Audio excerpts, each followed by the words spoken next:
नमस्कार दोस्तों, स्वागत है आप सभी का एक बार फिर से आपके अपने चैनल कॉम्पिटिटिव एग्जाम्स अड्डा में। दोस्तों आज की जो वीडियो है काफ़ी इम्पोर्टेंट होने वाली है सभी एस्पिरेंट्स के लिए जो यूपीएचईएससी असिस्टेंट प्रोफेसर का एग्ज़ाम देने वाले हैं 2022 में। देखिए इस वीडियो में हम डिस्कस करेंगे कि कंप्लीट बुक लिस्ट क्या होनी चाहिए जीएस पोर्शन के लिए। ये दोनों माध्यम के विद्यार्थी जो हैं हिंदी और इंग्लिश उनके लिए मैंने तैयार की है। साथ ही आपकी स्ट्रैटेजी किस तरीके से होनी चाहिए, किस तरीके से आप यूपीएचईएससी असिस्टेंट प्रोफेसर एग्ज़ाम को अप्रोच कर सकते हैं। तीसरी चीज़ जो है आपका स्टडी टाइम टेबल किस तरीके से होना चाहिए। आपने जो नेट एग्ज़ाम दिया है उनके लिए उसका क्या रोल रहेगा आपके एग्ज़ाम में। साथ ही जो सिविल सर्विसेज़ एस्पिरेंट हैं या स्टेट सर्विसेज़ की तैयारी कर रहे हैं या अन्य किसी कॉम्पिटिटिव एग्ज़ाम की तैयारी कर रहे हैं, उनको क्या फ़ायदा मिलेगा इस एग्ज़ाम में। और इसके बाद में मैं अपने तजुर्बे से, अपने एक्सपीरियंस से आपको कुछ प्रिपरेशन टिप्स भी बताऊँगा। क्या रोल रहेगा टेक्नोलॉजी का आपकी प्रिपरेशन में, वो सब मैं बताऊँगा। साथ ही हम डिस्कस करेंगे कि एग्ज़ाम डेट क्या होने वाली है इस एग्ज़ाम की। तो देखिए दोस्तों पहले शुरुआत करते हैं एग्ज़ाम डेट से। तो एग्ज़ाम डेट देखिए अभी एडवर्टाइज़मेंट 50 जो है उसपे करप्शन के काफ़ी सारे चार्जेस जो है लगाए गए हैं, उससे रिलेटेड प्रोटेस्ट वग़ैरह चल रहे हैं। इसके लिए भी मैंने कुछ वीडियोज़ बनाई हैं पास्ट में, आप वो भी जाके देख सकते हैं कि सारा मामला क्या है। तो इसी को ध्यान में रखते हुए अभी जो आयोग है, जो कमीशन है, वो उन सब चीज़ों को नज़रअंदाज कर रहा है और उसने एडवर्टाइज़मेंट 51 के लिए मॉडरेशन और पेपर सेटिंग का काम जो है वो शुरू करा दिया गया है। उसके ऊपर भी अगर आपको जाननी है सारी डिटेल्स तो उसके ऊपर भी मैंने वीडियो बनाई है। अब देखिए दोस्तों ये सारी जो प्रोग्रेस चल रही है, इसको ध्यान में रखते हुए आपका जो एग्ज़ाम है, वो दिसंबर में होना बिल्कुल मतलब एक्सपेक्टेड है कि दिसंबर में आपका एग्ज़ाम हो जाएगा।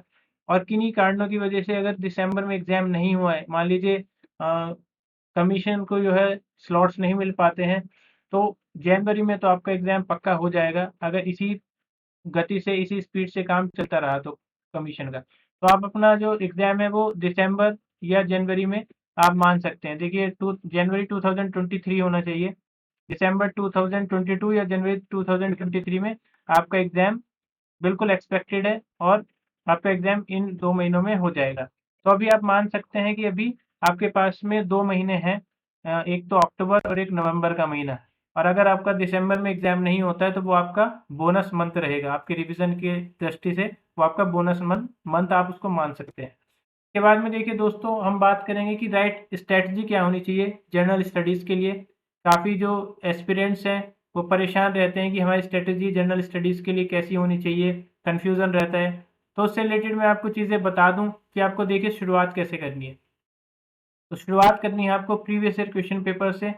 प्रीवियस ईयर क्वेश्चन पेपर्स का आपको डीपली एनालाइज़ करना है। डीपली एनालाइज़ का मतलब कहने का ये है कि आपको बिल्कुल एक्टिवली उन चीज़ों को देखना है जो पूछी गई हैं। ऐसा नहीं है कि हमने बस पेपर देख लिया और हमारा माइंड कहीं और पे है, तो तब काम नहीं चलेगा। आपको डीपली एनालाइज़ करना है और इसके लिए देखिए कुछ मार्केट में कुछ बुक्स हैं जैसे घटना चक्र, कॉम्पिटिशन टाइम्स, ये हिंदी में अवेलेबल हैं और 5 से 10 साल के इसमें क्वेश्चन पेपर्स दे रखे हैं डिफरेंट जो एग्ज़ाम्स हैं यूपीएचएससी ने जिनको कंडक्ट कराया है उनसे रिलेटेड जो भी एग्ज़ाम्स हुए हैं, तो आप वहाँ से क्वेश्चंस देख सकते हैं, एनालाइज़ कर सकते हैं और ये जान सकते हैं कि किस तरह के क्वेश्चंस फ्रेम करता है यूपीएचएससी।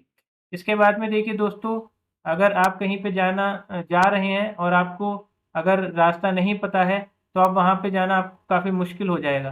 तो 2 चीज़ें जो हैं प्रीवियस ईयर क्वेश्चन पेपर्स और सिलेबस आपको बिल्कुल एक डायरेक्शन दिखाते हैं कि आपको किस तरीके से क्वेश्चन आपसे पूछे जाएँगे और किस तरीके से आपको पढ़ाई करनी है। तो सिलेबस जो है आपका दूसरा पिलर है आपकी प्रिपरेशन का। सिलेबस बिल्कुल आपका हैंडी होना चाहिए, आपके पास में आपकी डेस्क पे होना चाहिए या आपकी जो दीवार है जहाँ पे आप पढ़ते हैं, उस पे पेस्टेड होना चाहिए।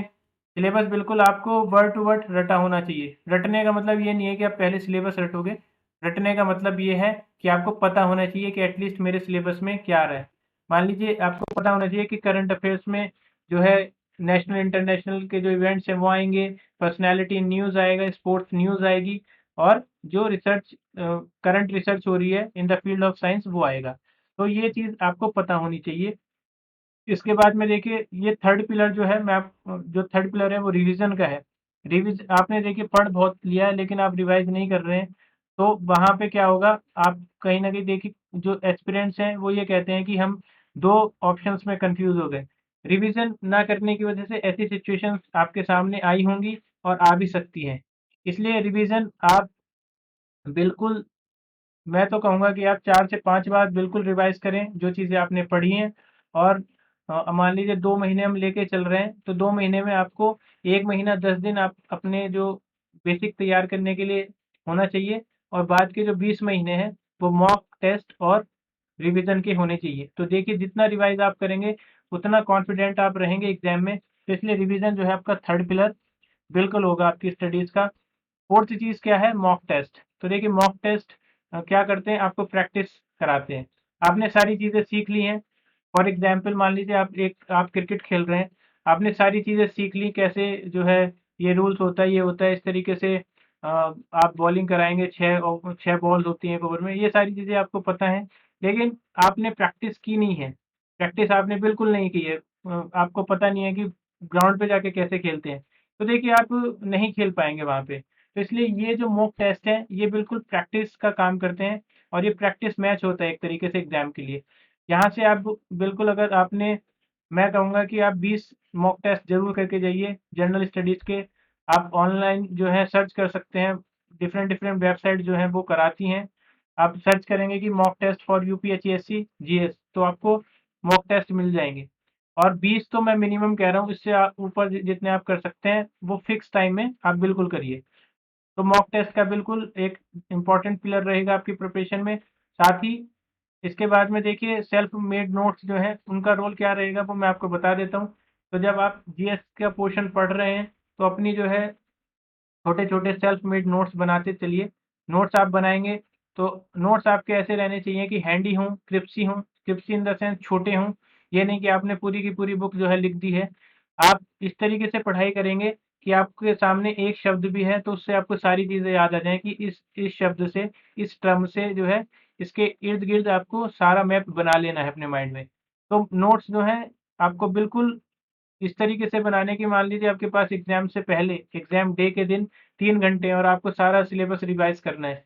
तो आप 3 घंटे में सारा सिलेबस रिवाइज़ कर सकें। इस तरीके के नोट्स आपके क्रिस्पी हैंडी होने चाहिए। देखिए ये तो स्ट्रैटेजी रहेगी आपकी जनरल स्टडीज़ के लिए। इसके बाद में दोस्तों सब्जेक्ट की मैं आपको बता देता हूँ। सब्जेक्ट में ज़्यादा स्ट्रैटेजी चेंज नहीं होगी, थोड़ा-थोड़ा आपको चेंज करना है।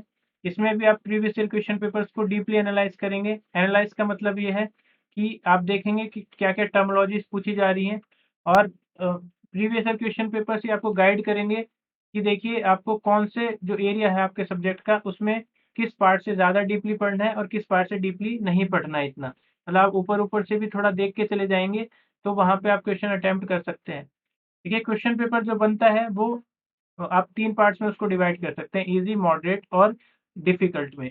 तो आप देखिए कि कौन-सा पार्ट जो है जहाँ से ईज़ी क्वेश्चन पूछा गया है, उसको मैं थोड़ा-थोड़ा भी करके देख जाऊँगा, मोटा-मोटा करके देख जाऊँगा या देख जाऊँगी, तब भी मैं एग्ज़ाम में उसको सॉल्व कर सकती हूँ। एट द एंड आपका जो एग्ज़ाम है वो एलिमिनेशन पे डिपेंड करता है, एमसीक्यूज़ है, तो एलिमिनेशन पे डिपेंड करता है। तो आप एलिमिनेट करने के लिए बिल्कुल ये शार्प आपकी स्ट्रैटेजी होनी चाहिए कि मुझे किस लेवल पे पढ़ना है। अगर मान लीजिए आपको नहीं आइडिया है कोई, तो आप जो है ईज़ी क्वेश्चन जहाँ से आते हैं उसी में पूरी की पूरी पीएचडी कर देंगे पढ़ने में, तो उसका कोई फ़ायदा नहीं लगेगा आपके एग्ज़ाम में। तो इसलिए देखिए प्रीवियस ईयर क्वेश्चन पेपर्स का रोल बहुत बड़ा रहता है, और आप डिफरेंट-डिफरेंट जो अ, मार्केट में बुक्स अवेलेबल हैं, आप वहाँ से देखिए कि आपके सब्जेक्ट के जो क्वेश्चन पेपर्स हैं, वो अवेलेबल ज़रूर आपके पास में हो जाएँगे। आप कोशिश करिए कि जितने साल के हो सकते हैं यूपीएससी ने कंडक्ट कराएँ, उतने साल के आपको मिल जाएँ। इसके बाद में देखिए सिलेबस की बात आती है। सिलेबस हमें डायरेक्शन दिखाता है कि हमें पढ़ना कहाँ से है, कैसे पढ़ना है। तो इसके लिए आप क्या करेंगे, जो-जो आपके सिलेबस में है और उससे रिलेटेड जो भी आपका स्टडी मटेरियल है, आप देखिए, मैं ये नहीं कहूँगा कि आप बिल्कुल बिगिनर हैं, आपने कोई किताब नहीं पढ़ी होगी। तो मान लीजिए आपने अ, कोई किताब पढ़ी है, उसको आप ऑर्गनाइज़ करें। ऑर्गनाइज़ इन द सेंस वो आप अपने स्टडी मटेरियल से बिल्कुल मैच करके आप अपनी एक जगह पे सारी किताबें रखेंगे। तो इसी को मैं ऑर्गनाइज़ेशन कह रहा हूँ कि आप सारी किताबें जो हैं, जो आपके सिलेबस से जिनसे कवर हो रहा है, उनको आप एक जगह पे रख देंगे। एक जगह पे रखने से क्या होगा कि आपको बिल्कुल अपना माइंड जो है बार-बार दौड़ाना नहीं पड़ेगा कि इस बार जो है मुझे ये करना है या वो करना है, तो इसलिए आप अपने स्टडी मटेरियल को ऑर्गनाइज़ करिए। तीसरी चीज़ क्या है कि अपने स्टडी मटेरियल को मिनिमाइज़ करिए। देखिए आपने चाहे आप यूपीएससी की बात कर लें, किसी भी कॉम्पिटिटिव एग्ज़ाम की, कोई भी जो एग्ज़ाम है उसका स्टडी मटेरियल इतना ज़्यादा है नेट पे अवेलेबल या मार्केट में अवेलेबल कि आप खो जाएँगे। आप बिल्कुल जो है परेशान हो जाएँगे। इसके लिए क्या है कि आप बिल्कुल अपने स्टडी मटेरियल को मिनिमाइज़ करिए और ज़्यादा पढ़ने की ज़रूरत नहीं है, ज़्यादा 10 किताबों से पढ़ने की ज़रूरत नहीं है, आप 1 किताब लीजिए, जहाँ से आपको आप 1 दिन लगा दीजिए अपनी किताबों को जो है चूज़ करने में, सेलेक्ट करने में। लेकिन आप बार-बार 10 दिन लगाएँगे, अलग किताब को पढ़ेंगे, उसका कोई फ़ायदा नहीं होगा। इसलिए जो थर्ड पिलर है, वो ये कहूँगा कि मैं मिनिमाइज़ करिए अपने स्टडी मटेरियल को। सेल्फ नोट्स बनाइए, लास्ट मैंने जीएस के पार्ट में भी ये बताया था आपको। सब्जेक्ट में जीएस से भी ज़्यादा इम्पोर्टेंट रखते हैं सेल्फ नोट्स। आप छोटे नोट्स बनाएँगे अपने सब्जेक्ट में, बिल्कुल आपको काम आएँगे। तो इसलिए सेल्फ नोट्स बिल्कुल बनाइए। मॉक टेस्ट मैंने आपको बताया है, मॉक टेस्ट आपको अपने सब्जेक्ट के मिल जाएँगे मार्केट में। अगर देखिए नहीं भी मिलते हैं, तो आप आप से ही अपने माइंड से बिल्कुल, जो प्रीवियस ईयर क्वेश्चन पेपर आपने एनालाइज़ किए थे, उनको ध्यान में रखते हुए अपने आप से फ्रेम करना शुरू करिए क्वेश्चन्स को। एग्ज़ामिनर खुद से बनिए अपने सब्जेक्ट का। तो इस तरीके से आप बिल्कुल 20 मॉक टेस्ट आपको करने हैं।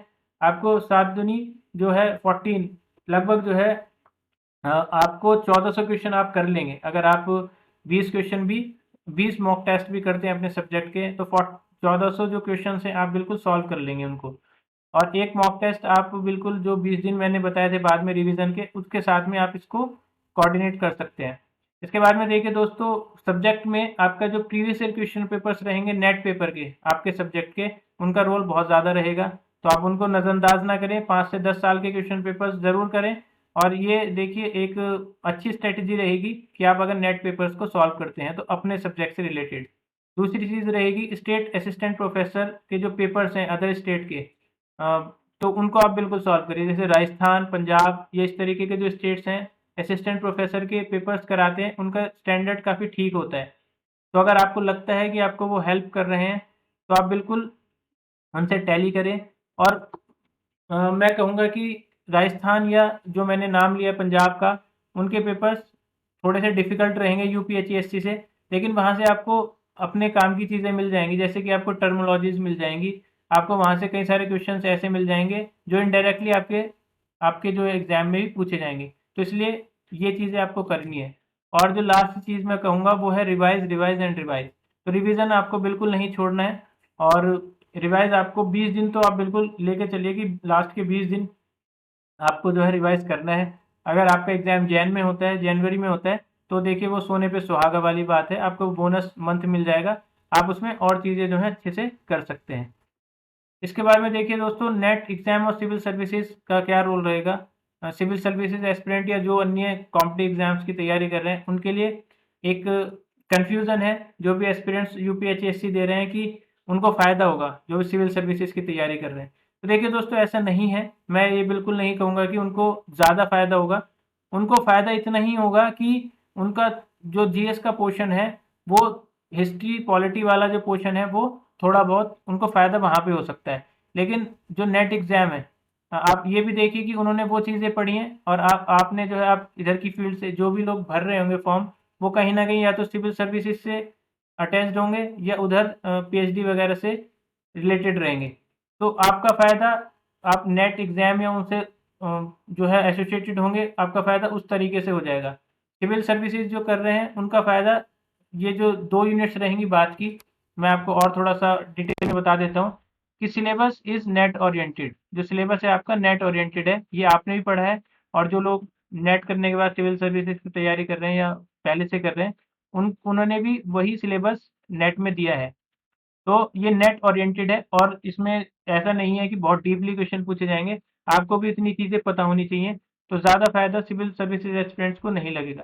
4 यूनिट्स जो है, वो नेट सिलेबस की डायरेक्टली जो शुरू की 4 यूनिट्स हैं, जिसमें करंट अफ़ेयर्स या टीचिंग एप्टीट्यूड है, या इन्फॉर्मेशन आईसीटी है, वो सब जो है देखिए नेट के एग्ज़ाम में पूछी गई हैं। बाकी जो 2 यूनिट्स हैं, वो इनडायरेक्टली क्वेश्चन्स नेट के एग्ज़ाम में उनसे भी पूछे जाते हैं। तो क्वेश्चन लेवल जो रहेगा ईज़ी टू मॉडरेट रहेगा, इसलिए घबराने की बात नहीं है कि हमारा जो है फ़ायदा नहीं होगा। और जो इस तरीके की कॉम्पिटिटिव एग्जाम्स की तैयारी कर रहे हैं उनका फ़ायदा होगा, तो ये चीज़ अपने दिमाग में न रखें। इसके बाद में देखिए कंप्लीट बुक लिस्ट की बात कर लेते हैं, अब जो मेन मुद्दा है हमारा बुक लिस्ट। तो बुक लिस्ट के लिए ये आपके 6 यूनिट्स आपको दिए हुए हैं आपके सिलेबस में, current affairs, teaching aptitude, ICT, people environment, history, geography, polity और इकोनॉमी। ये 6 जो है यूनिट्स, इनके एक-एक पार्ट को हम देखेंगे कौन-कौन सी बुक इम्पोर्टेंट हो सकती है। तो देखिए करंट अफेयर्स के लिए हिंदी, इंग्लिश दोनों के लिए मैं बता रहा हूँ कि जैसे घटना चक्र की जो है समसामयिकी आती है, उसको आप समसामयिकी को बिल्कुल आप कंसिडर कर सकते हैं हिंदी के लिए भी, और ये इंग्लिश में भी आती है। तो इसको कंसिडर करिए। क्रॉनिकल जो है आपकी हिंदी, इंग्लिश दोनों में आती है, उसको भी आप कंसिडर कर सकते हैं। इसमें से देखिए आप कहेंगे कि ये 5 चीज़ें बता दी हैं, लेकिन 5 चीज़ों का मतलब मेरा ये है कि इसमें से कोई भी चीज़ उठा लीजिए। लास्ट के जो 6 मंथ के आपके करंट अफेयर्स हैं उनको बिल्कुल उठाइए आप। मंथली भी आती हैं ये, और मंथली में जो है आप मंथली भी इनको पढ़ सकते हैं, और एक कंसोलिडेटेड जो कॉपी है लास्ट 6 मंथ की, वो भी आप इसको बिल्कुल पढ़ सकते हैं। तो देखिए जून तक की जो आएगी उसको पढ़ सकते हैं, उसके बाद में मंथली आप अ, पढ़ सकते हैं इन बुक्स को। क्रॉनिकल है, प्रतियोगिता दर्पण, समसामयिकी, घटना चक्र जो है ये देखिए प्रतियोगिता दर्पण की बुक आती है समसामयिक घटना चक्र इस नाम से, तो इसको आप बिल्कुल कंसिडर कर सकते हैं। घटना चक्र की देखिए पॉइंटर आती है हिंदी, इंग्लिश दोनों में, ये आप कंसिडर कर सकते हैं। या दृष्टि घटना चक्र चक्र जो है, ये इंग्लिश मीडियम के जो छात्र हैं, उनके लिए थोड़ी सही रहती है, आप इसको भी कंसिडर कर सकते हैं। तो देखिए ये इसमें से कोई सी भी उठा लीजिए, आपको फ़ायदा सभी से मिलेगा। इसके बाद में देखिए टीचिंग एंड रिसर्च एप्टीट्यूड में आप केवीएस मदान की जो पियर्सन पब्लिकेशन की है, आप उसमें से ये वाला पोर्शन कर सकते हैं। ट्रूमैन में भी इसी तरीके से है। ये देखिए केवीएस मदान जो है हिंदी, इंग्लिश दोनों में आती है। हिंदी, इंग्लिश दोनों में आती है। इसी तरीके से ट्रूमैन का जो टीचिंग रिसर्च एप्टीट्यूड है, अब वो भी हिंदी, इंग्लिश दोनों में पढ़ सकते हैं। अरिहंत में देखिए शिक्षण अभिरुचि करके एक बुक आती है, शिक्षण अभिरुचि, उसको आप पढ़ सकते हैं। दृष्टि में देखिए हिंदी में बुक आती है नेट जेआरएफ स्लेट करके, इसको भी इसमें एक पोर्शन है टीचिंग एंड रिसर्च एप्टीट्यूड का, वो भी आप पढ़ सकते हैं। ये सारी बुक्स हिंदी और इंग्लिश दोनों में है। देखिए ये जो मैं सारी बुक्स बताई मैंने, हिंदी और इंग्लिश दोनों में है। इसके बाद में और क्या टिप्स मैं आपको बता सकता हूँ, वो है मॉक और एमसीक्यूज मोस्ट इम्पोर्टेंट है। देखिए टीचिंग और रिसर्च एप्टीट्यूड का कुछ इस तरीके से रहता है कि आपने पढ़ा बहुत कुछ, लेकिन क्वेश्चन दूसरे तरीके से आ गया, आपको समझ में नहीं आया। तो इसके लिए जो है फिर से वही है प्रैक्टिस, जो ग्राउंड पे है वो काम आएगी। मॉक और एमसीक्यू जितने आप पढ़ सकते हैं, इसमें नेट एग्जाम के जो क्वेश्चन पेपर्स हैं प्रीवियस ईयर के, बहुत इंपॉर्टेंट रहेंगे। आप यहाँ से भी इन किताब से इनको पहले थ्योरी कवर करिए, और फिर मॉक और एमसीक्यूज कवर करिए। इसका net questions are really are most relevant, तो ये मैंने आपको बता दिया है। इसके बाद में देखिए आईसीटी जो इंफॉर्मेशन एंड कम्युनिकेशन टेक्नोलॉजी है, इसमें हिंदी मीडियम वालों के लिए दृष्टि की बुक है। इसका नाम है कंप्यूटर एक परिचय करके, वो हिंदी वालों के लिए काफ़ी महत्वपूर्ण रहेगी।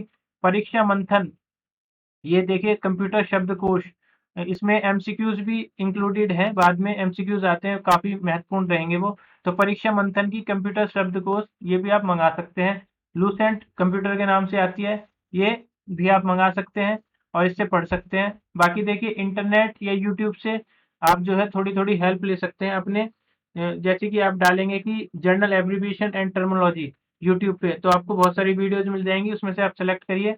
और देखिए मैंने कुछ इस तरीके की वीडियोज़ अपने चैनल पे भी डाली हुई हैं, जो ये मैंने पूरा का पूरा पोर्शन जो है लगभग कंप्लीट करा रखा है। इसमें basics of internet emailing, abbreviation terminology, ये मैंने कंप्लीट कराया है अपने चैनल पे। आपको अगर अच्छा लगता है तो आप वो जाके भी देख सकते हैं। इसके बाद में देखिए इंग्लिश मीडियम के लिए लूसेंट कंप्यूटर की ये हिंदी, इंग्लिश दोनों में आती है, ये आप पढ़ सकते हैं। एक देखिए बुक है कृष्ण कीर्ति। कृष्ण कीर्ति करके जो बुक है, वो बहुत ही क्रिस्पी है, छोटी-सी बुक है, और उतनी ही चीज़ें आपको पढ़ के भी काम चल सकता है आपका। ईमेल वगैरह के बारे में सब कुछ दे रखा है। इसमें भी इंग्लिश मीडियम में भी आप इंटरनेट, यूट्यूब इनका सहारा ले सकते हैं।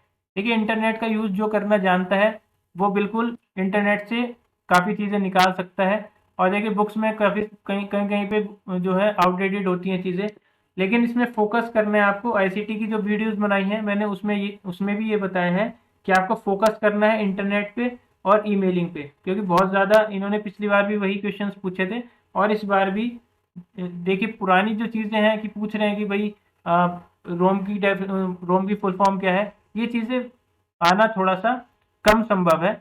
अभी जो चीज़ें चल रही हैं ईमेल के बारे में, इंटरनेट के बारे में आपको ये ज़रूर पता होना चाहिए, बीसीसी, सीसी में क्या अंतर है। तो ये सारी चीज़ें थोड़ी-सी इम्पोर्टेंट हो जाती हैं। इसके बाद में देखिए पीपल एंड एनवायरनमेंट, जो आपका 4th यूनिट है, उसमें हिंदी माध्यम के लिए परीक्षा वाणी के नाम से एक बुक आती है। परीक्षा वाणी की बुक आती है, पारिस्थितिकी एवं पर्यावरण, और इसमें एमसीक्यूज़ भी आपको मिल जाएँगे। हिंदी मीडियम के छात्रों के लिए है परीक्षा वाणी, पारिस्थितिकी एवं पर्यावरण। इसके बाद में देखिए जीएस दृष्टि की भी ये घटना चक्र वालों की है। घटना चक्र जीएस दृष्टि के नाम से आती है। एनवायरनमेंट इकोलॉजी पिक्चोरियल प्रेजेंटेशन, तो देखिए ये हिंदी में भी आता है। ये हिंदी इंग्लिश दोनों में आता है। पिक्चोरियल प्रेजेंटेशन मतलब चित्रण करके बताया जाता है आपको। काफ़ी अच्छी बुक होती है ये, क्रिस्पी होती है, छोटी बुक होती है। तो आप इसको भी बिल्कुल, ये लगभग जो मैं सारी बुक्स बता रहा हूँ आपको इंटरनेट पे, अमेज़न, फ्लिपकार्ट पे मिल जाएँगी। तो इसलिए दोस्तों ये इंग्लिश हिंदी दोनों के लिए इम्पोर्टेंट है जीएस दृष्टि करके। इंटरनेट से भी आप इसको पढ़ सकते हैं, पीपल एनवायरनमेंट को जो है इंटरनेट से ही पढ़ सकते हैं। केवीएस मदान में भी दिया हुआ है, जो नेट की बुक है उसमें भी आप केवीएस मदान से पढ़ सकते हैं।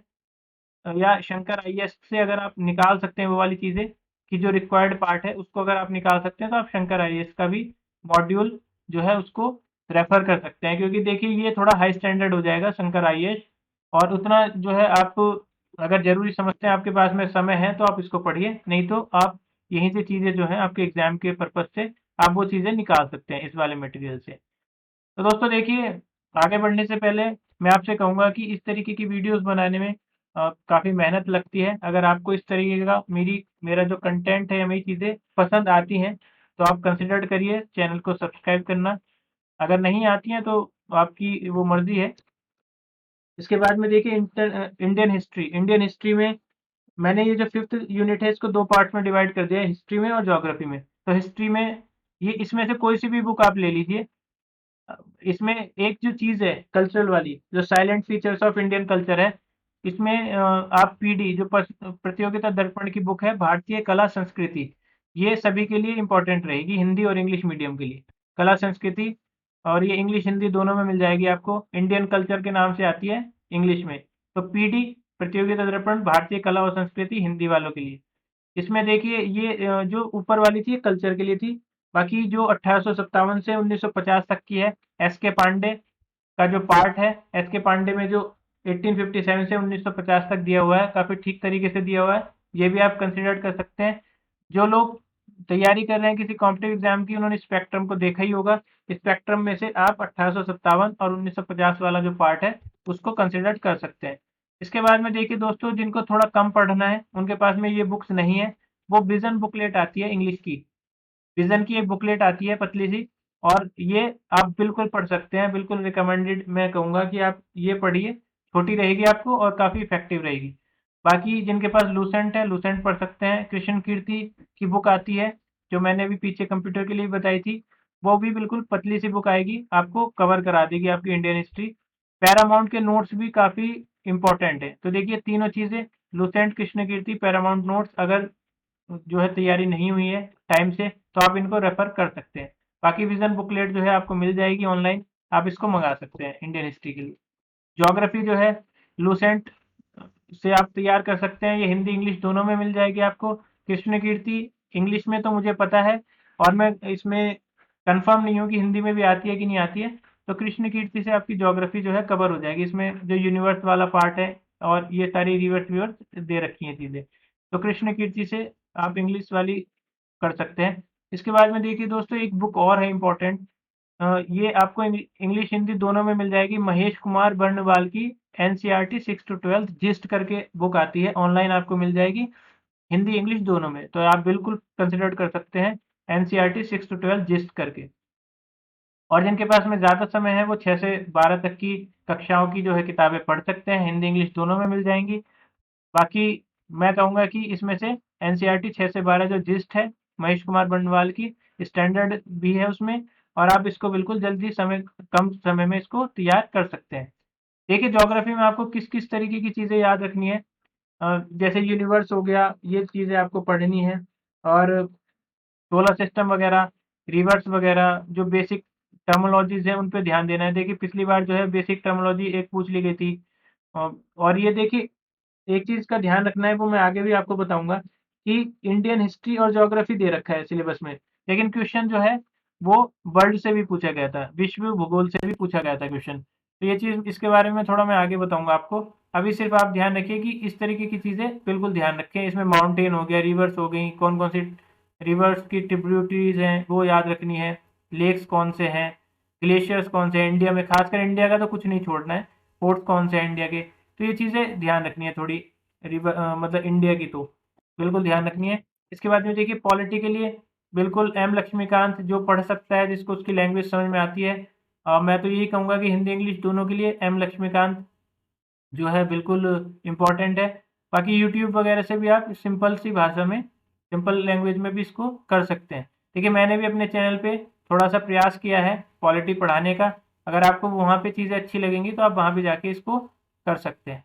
इसके बाद में देखिए आर्टिकल्स बिल्कुल आपको पता होने चाहिए, जो इम्पोर्टेंट आर्टिकल्स हैं। मान लीजिए अगर मैं पूछूँ आर्टिकल 14 का किससे रिलेटेड है, तो 14 से 18 किससे रिलेटेड है, ये आपको पता होना चाहिए। इसके बाद में 14 से 18 जो है स्पेसिफिकली किससे रिलेटेड है, मतलब 14, 15, 16, 17, 18। ये एग्जाम्पल मैं बता रहा हूँ आपको। 12 से लेके लगभग जो 51 ए तक है, फंडामेंटल ड्यूटीज तक, उसमें मोटा मोटा आपको पता होना चाहिए कि आर्टिकल सारे किससे रिलेटेड है। देखिए पिछली बार जो है एनुअल बजट का जो आर्टिकल वो पूछा गया था, जितना मुझे याद है वहाँ से क्वेश्चन पूछा गया।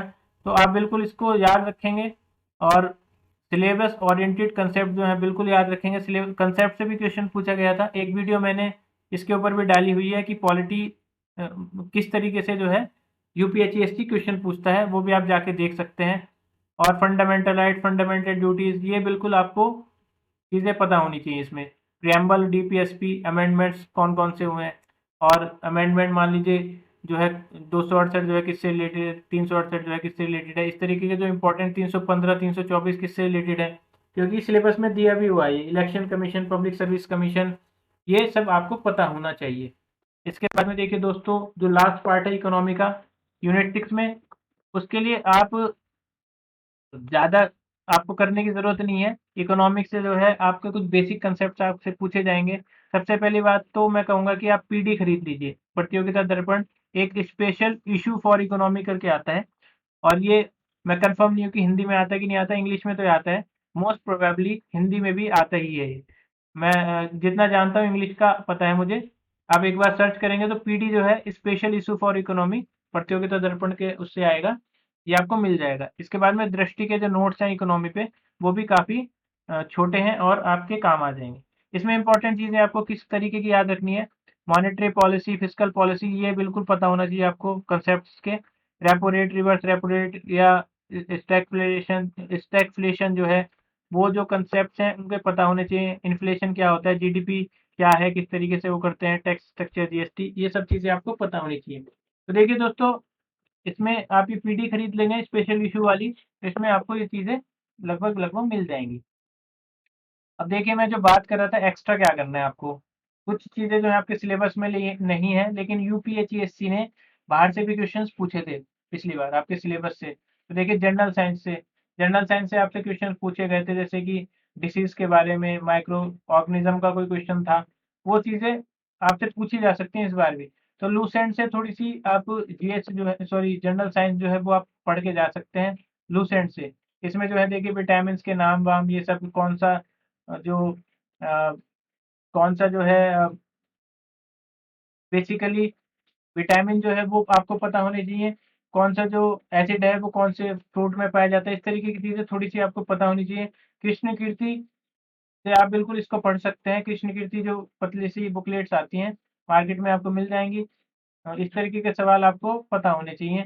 और देखिए वर्ल्ड ज्योग्राफी का भी क्वेश्चन लास्ट टाइम पूछा गया था, तो इससे भी थोड़ा आप मोटा-मोटा grassland, lakes, mountain, waterfall, main rivers क्या-क्या हैं वो आप देख लेंगे। तो ये भी एक एक्स्ट्रा वाली चीज़ है। देखिए टिप्स क्या रहेंगी प्रिपरेशन के लिए, और मोस्टली चीज़ें आपको पता ही हैं, लेकिन आप इम्प्लीमेंट नहीं कर पाते हैं, तो इसलिए कहीं न कहीं लैक हो जाता है आपके प्रिपरेशन में। लेकिन ये आप बिल्कुल कंसिडर करें, ये इम्पोर्टेंट है कि सबसे पहले तो जो ओवर यूज़ है इलेक्ट्रॉनिक गैजेट्स का, मान लीजिए आपने यूट्यूब खोला किसी पर्टिकुलर करंट अफेयर्स को पढ़ने के लिए, किसी पर्टिकुलर टॉपिक के लिए, और आप देखने लगे और कुछ। तो देखिए ये चीज़ें ना करें, डिस्ट्रैक्शन से बचें। और एक जो इम्पोर्टेंट चीज़ मैं सबसे ज़्यादा कहूँगा कि किसी भी टॉपिक को छोड़ना नहीं है। चाहे वो आपका सिलेबस जीएस का है या आपके सब्जेक्ट का है। अगर आपने कोई भी टॉपिक छोड़ा, तो आप ये समझ लीजिए कि आप जो एग्ज़ाम है उससे बाहर होने के लिए खुद को ही क्या कर रहे हैं, खुद ही बाहर करने की कोशिश कर रहे हैं। तो इसलिए सारे टॉपिक्स कवर करने हैं और एक-एक क्वेश्चन जो है बहुत मायने रखता है। एक क्वेश्चन जो है पॉइंटों से एग्ज़ाम के बाहर हो जाते हैं स्टूडेंट्स, तो बिल्कुल सारे टॉपिक्स को कवर करें। और देखिए इसके बाद में पीयर ग्रुप डिस्कशन अगर आप करना चाहते हैं तो कर सकते हैं। पीयर ग्रुप डिस्कशन मतलब आपके सब्जेक्ट से या जीएस से कोई आपको अच्छे साथी मिल जाते हैं आपको, तो वो आप कर सकते हैं। लेकिन आपका जो डिस्कशन है हेल्दी होना चाहिए, हेल्दी ग्रुप डिस्कशन होना चाहिए। ये नहीं है कि अ, आप करने गए हैं डिस्कशन और बातें कुछ और होने लगी हैं, तो इस तरीके की चीज़ें नहीं होनी चाहिए। डिजिटल सोशल मीडिया जो ग्रुप्स हैं, उनसे बचने की कोशिश करें। जैसे व्हाट्सएप पे लिंक दे दिया, वो आपने आपने उसको ओपन कर लिया, आप उसमें ऐड हो गए, उसमें कुछ का कुछ चल रहा है, तो उन चीज़ों से बचें, डिस्ट्रैक्शन से बिल्कुल बचें, ओवर रीडिंग से बचें। मैंने पहले ही बताया कि ज़्यादा किताबों को पढ़ने की कोशिश ना करें, बल्कि एक किताब को बार-बार पढ़ने की कोशिश करें। आपको पहले ही पता होगा ये चीज़। सॉरी। तो ये चीज़ जो है, आप बिल्कुल अपने अंदर इंक्लूड करें और revision and practice is the key. तो मॉक टेस्ट और रिवीजन जो है वो बिल्कुल आपकी प्रिपरेशन में एक की रोल अदा करेंगे। तो इन चीज़ों को आप बिल्कुल ध्यान में रखें। प्रिपरेशन के दौरान जो है 7 से 8 घंटे जो है आपको पढ़ना है। जो एक्सपीरियंस है या वर्किंग है उनको 4 से 5 घंटे पढ़ना है और ये ना मान के चलें कि आपने नेट क्वालीफाई किया किया है, तो इस एग्ज़ाम का जो लेवल है वो नेट से कम ही आता होगा, ऐसा बिल्कुल नहीं है। कट ऑफ देखिए हाई जाती है। एग्ज़ाम का जो लेवल है वो हल्का आ भी सकता है, मैं ये नहीं कह रहा हूँ, लेकिन जो कट ऑफ है वो हाई जाएगी। तो ऑब्वियसली आपको अच्छे से पढ़ना ही पड़ेगा और आप 7 से 8 घंटे बिल्कुल सोइए। जो भी पूरी प्रोसेस है 2-3 महीने की, इसमें अपने आप को शांत रहने की कोशिश करिए, डिस्ट्रैक्ट होना की कम कोशिश करिए, डिस्ट्रैक्ट नहीं होना है। और आपको तैयारी देखिए जो करनी है, ये लाइन बहुत इम्पोर्टेंट है कि माइंडफुल तैयारी करनी है। ये नहीं कि आप पैसिवली तैयारी कर रहे हैं। पैसिवली इन द सेंस कि बस किताबें खोल ली और दिमाग में जा कुछ नहीं रहा है, इस तरीके की तैयारी से कोई फ़ायदा नहीं होगा। आपको बिल्कुल एक्टिव रहना पड़ेगा पूरी प्रिपरेशन में, कंसिस्टेंटली प्रिपेयर करना है। ये नहीं कि आप आज पढ़ लिए 8 घंटे और कल बिल्कुल नहीं पढ़े, तो वो काम नहीं आएगा। तो आपको ये 2 घंटे बिल्कुल इसी एग्ज़ाम पे फ़ोकस करना है आपको, अगर आपको एग्ज़ाम क्लियर करना है तो। पैसिव जो प्रिपरेशन है वो काम नहीं करेगी। पैसिव प्रिपरेशन का मतलब है कि मन आया तो पढ़ाई कर ली और दिमाग कहीं और पे, इस तरीके का जो है बिल्कुल आपका एग्ज़ाम नहीं क्लियर होगा। और एग्ज़ाम के दिन क्या करना है आपको, एग्ज़ाम से पहले दिन जो है अच्छे से सोना है। जो ऑप्शंस हैं, देखिए नेगेटिव मार्किंग तो है नहीं, तो नेगेटिव मार्किंग नहीं है तो आपको बहुत पेशेंटली आप बिल्कुल ये बात अपने आप को समझाएँगे कि अगर मेरा एक क्वेश्चन सही होता है, तो मैं पता नहीं कितने कैंडिडेट से आगे हो जाऊँगा, लेकिन एक क्वेश्चन गलत होता है, तो मैं कितने कैंडिडेट से पीछे हो जाऊँगा। तो आपको बिल्कुल पेशेंटली आप अपने एग्ज़ाम पे फ़ोकस करना है और इधर-उधर जो है, कई बार क्या होता है आपने एग्ज़ाम दे रहे होंगे तो इधर-उधर दिमाग चलता है और जिस वज़ह से आपका जो आंसर है वो गलत हो जाता है। तो आपको वो सब चीज़ें नहीं करनी है, पेशेंटली आपको ऑप्शन चूज़ करना है। सारे क्वेश्चन्स अटेम्प्ट करने हैं और क्वेश्चन नहीं छोड़ने हैं, क्योंकि कोई भी नेगेटिव मार्किंग नहीं है। और इसके बाद में देखिए माइंडफुलनेस जो है, मान लीजिए कितने एक्टिव हैं आप, कितने अवेयर हैं एग्ज़ाम में, वो आपका वहाँ पे की रहेगी। आप जितने एक्टिव रहेंगे उन 2 घंटे में, तो आप बिल्कुल उस चीज़ को अच्छे से कर सकते हैं। इसके बाद में देखिए मिनिमाइज़ ह्यूमन एरर। देखिए कई एस्पिरेंट जो हैं, कई बार गलती कर लेते हैं, मार्कशीट में गलत भर देते हैं। तो देखिए वो गलती आपको बहुत ज़्यादा महँगी पड़ सकती है। वो मार्कशीट में गलत भर दिया या किसी क्वेश्चन की जगह कोई और गोला भर दिया, वो सारी चीज़ें आपको बहुत ज़्यादा इफ़ेक्ट करेंगी, वो सब चीज़ें नहीं करनी है। उसके बाद में देखिए दोस्तों, मैं यही कहूँगा आपकी प्रिपरेशन के लिए ऑल द बेस्ट और मैं होप करूँगा, प्रे करूँगा कि आपका जो है सिलेक्शन हो। इसके बाद में दोस्तों, अगर इस तरीके की वीडियोज़ और चाहिए तो मैं कोशिश करूँगा कि वीडियोज़ बनाऊँ, आपके सिलेबस पे बनाऊँ वीडियोज़, और इस वीडियो के जो रिस्पॉन्स रहेगा उसी के बेसिस पे मेरे आगे के जो चीज़ें रहेंगी यूपीएससी के लिए, वो मैं करूँगा। देखिए all the best and good luck.